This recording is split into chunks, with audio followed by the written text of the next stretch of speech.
போகாதன்னு சொல்றேன். போ. இருள் சூழும் போது வீட்டு விளக்கு அணைக்க போறியா பவானி? உனக்கு துணையா என்னை இருக்க விடு. இவ்வளவு சொல்லி உனக்கு என்ன பிடிவாதம்? போ. நான் உன்னை விட்டு போக முடியாது. நீ என்னோட இருக்கவே கூடாது.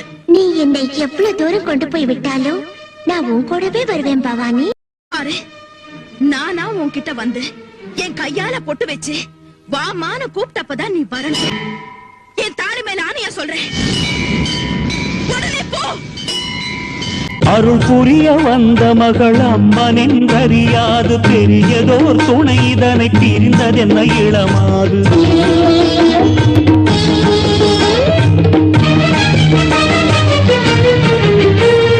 நிழல்தானோ நிஜம்தானோ, நிழல்தானோ நிஜம்தானோ குழம்பி நின்றதாரே ஒப்பில்லா மாமணியை உதறி எறிந்தார்.